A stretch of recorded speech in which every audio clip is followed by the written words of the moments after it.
नमस्कार और स्वागत है। आज हमारे पास जो कहानी है वो किसी भी क्राइम थ्रिलर की स्क्रिप्ट को मात दे सकती है। बिल्कुल।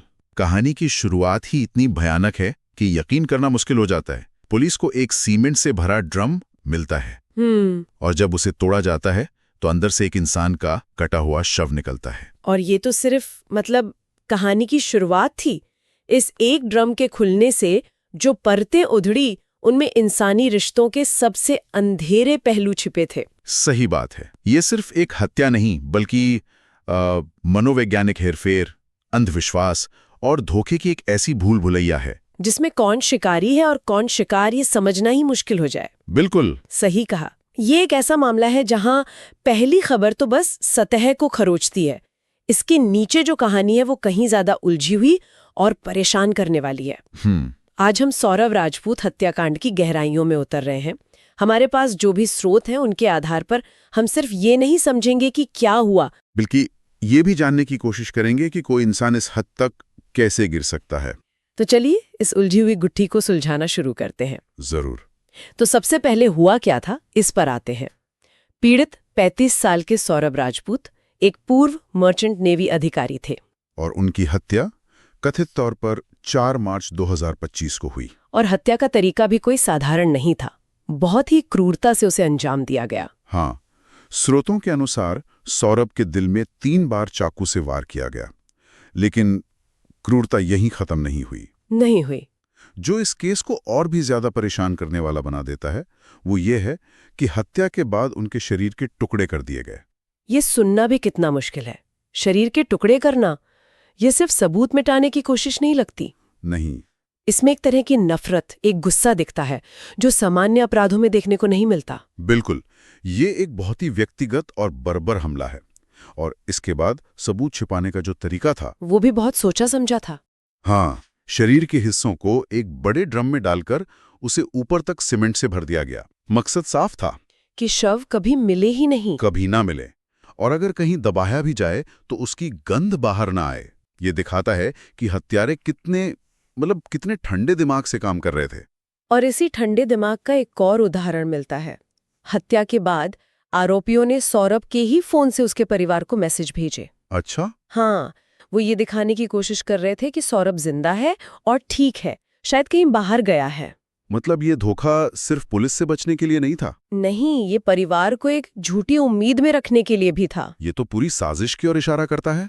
ये कोई अचानक गुस्से में उठाया गया कदम तो बिल्कुल नहीं लगता। नहीं, इसके पीछे पूरी योजना थी, तैयारी थी और शायद पकड़े ना जाने का पूरा यकीन भी था।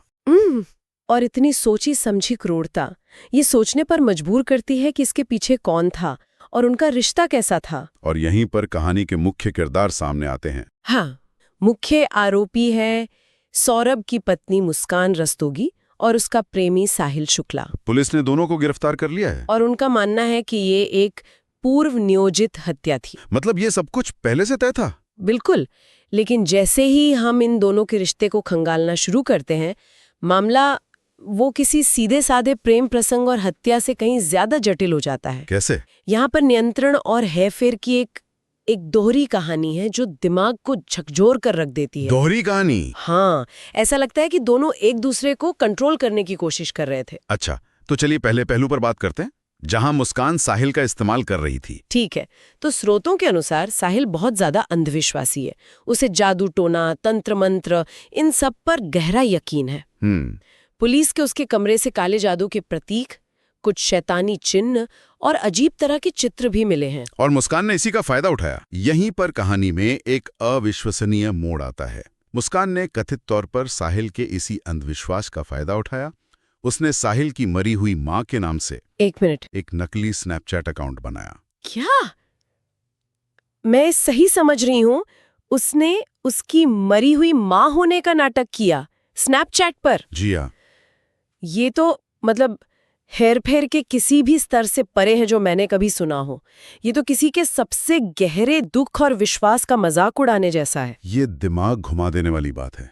स्नैपचैट, जो गायब होने वाले मैसेज के लिए जाना जाता है, उसका इस्तेमाल किसी को ये यकीन दिलाने के लिए किया जा रहा है कि दूसरी दुनिया से संदेश आ रहे हैं। ये तो तकनीक के गलत इस्तेमाल का शायद सबसे अजीब उदाहरण है।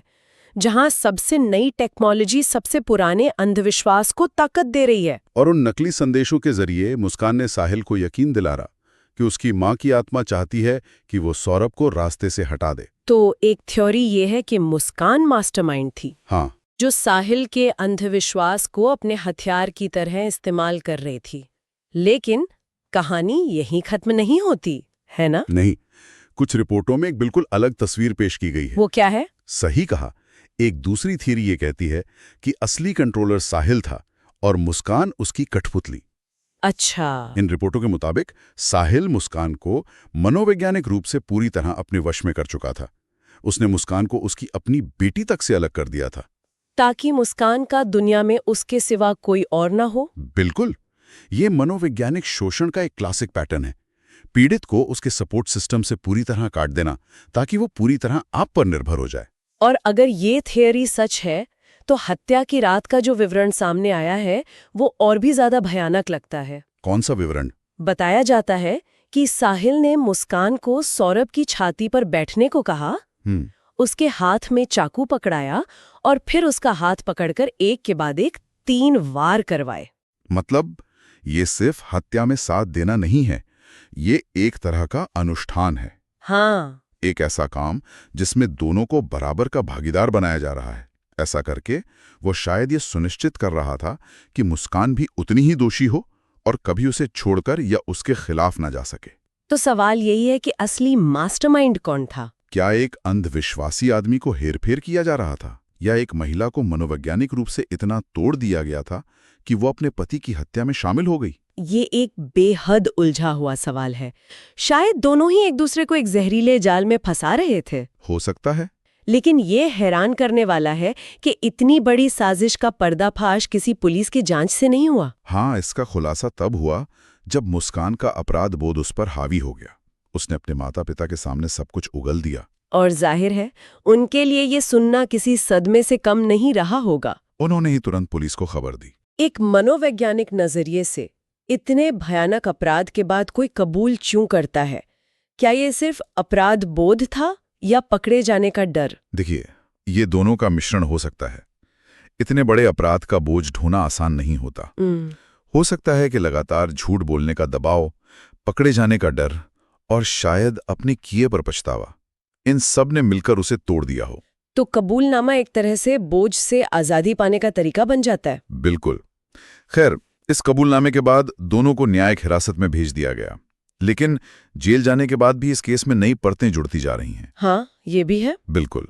जेल अधिकारियों ने देखा है कि दोनों में ड्रग्स ना मिलने के लक्षण यानी विड्रॉल सिम्टम्स दिखाई दे रहे हैं। तो ये इस बात का मजबूत संकेत है कि दोनों नशीली दवाओं के आदी हो सकते हैं। हाँ, और ये इस कहानी में एक और एंगल जोड़ देता है।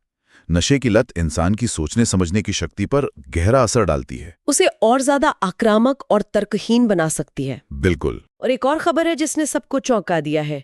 जेल में हुए एक अल्ट्रासाउंड से पता चला है कि मुस्कान गर्भवती है। ये इस केस को कानूनी और मानवीय दोनों स्तरों पर और भी ज्यादा जटिल बना देता है। और शायद इसी वजह से उसे कानूनी मदद की जरूरत है। उसने सरकारी वकील की मांग की है, क्योंकि उसके परिवार ने उससे सारे रिश्ते तोड़ दिए हैं। हाँ, उसके माता पिता ने सार्वजनिक रूप से कह दिया है कि वे अपनी बेटी की कोई मदद नहीं करेंगे। ये अपराध की गंभीरता को दिखाता है। सही बात है कि एक परिवार अपनी ही बेटी को इस तरह से त्यागने पर मजबूर हो गया। ये सिर्फ एक कानूनी मामला नहीं है, एक सामाजिक और पारिवारिक त्रासदी भी है। और समाज का गुस्सा भी साफ दिख रहा है। जब साहिल को अदालत में पेश किया गया तो कुछ वकीलों ने उस पर हमला कर दिया था। अच्छा। हाँ, ये दिखाता है कि इस अपराध की बर्बरता ने लोगों को किस हद तक झकझोर कर रख दिया है। तो अगर हम इस पूरे मामले को देखें, ये सिर्फ एक हत्या से कहीं ज्यादा है। ये कई परेशान करने वाले तत्वों का एक कॉकटेल है। एक तरफ अपराध की विभत्सता है, शरीर के टुकड़े करना, सीमेंट में डालना। दूसरी तरफ है मनोवैज्ञानिक खेल, जो शायद इस केस का सबसे डरावना पहलू है। हाँ, किसी की मरी हुई माँ का रूप धरकर उसे हत्या के लिए उकसाना। ये दिखाता है कि डिजिटल दुनिया में धोखा किस हद तक जा सकता है। यहाँ विश्वास और भावनाओं को ही हथियार बना लिया गया। और फिर अंधविश्वास और काले जादू का एंगल, ये इस अपराध को एक अजीब रहस्यमयी रंग देता है। ये हमें सोचने पर मजबूर करता है कि आज के दौर में भी ऐसी मान्यताएं किसी को इतना खतरनाक कैसे बना सकती हैं। और इन सब के ऊपर है नशे की लत, जो शायद आग में घी का काम कर रही थी। क्या वे अपने पूरे होश में थे जब उन्होंने ये सब किया, या नशे ने उनकी बची खुची इंसानियत को भी खत्म कर दिया था? ये ऐसे सवाल हैं जिनका जवाब शायद कभी न मिले। मुश्किल है। और इस पूरी कहानी में एक आखिरी अजीब बात है।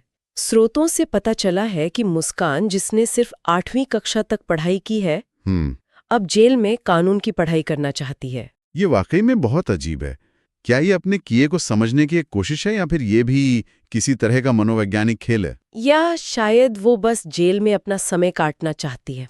हो सकता है उसकी इस इच्छा के पीछे का मकसद भी उसकी तरह एक पहेली है। तो अगर हम इस पूरी चर्चा को समेटें तो ये साफ है कि सौरव राजपूत हत्याकांड सिर्फ एक अपराध की कहानी नहीं है। नहीं, ये मनोवैज्ञानिक हेरफेर, गहरे अंधविश्वास, धोखे और शायद नशे की लत का एक ऐसा जहरीला कॉकटेल था जिसका अंत इतना भयानक हुआ। ये मामला हमें याद दिलाता है कि इंसानी दिमाग जितना रचनात्मक हो सकता है उतना ही विनाशकारी भी। और जब रिश्ते भरोसे की जगह हेरफेर और नियंत्रण पर टिके हों तो उनका अंत बर्बादी ही होता है। बिल्कुल। और इसी के साथ हम अपने श्रोताओं के लिए एक सवाल छोड़कर जाना चाहते हैं। डिजिटल धोखे के इस युग में व्यक्तिगत जिम्मेदारी कहाँ समाप्त होती है और मनोवैज्ञानिक हेरफेर कहाँ से शुरू होता है? ये एक बहुत जरूरी सवाल है। जब किसी की गहरी आस्थाओं और भावनाओं का ही उसके खिलाफ हथियार की तरह इस्तेमाल किया जाए, तो असली नियंत्रण किसके हाथ में होता है?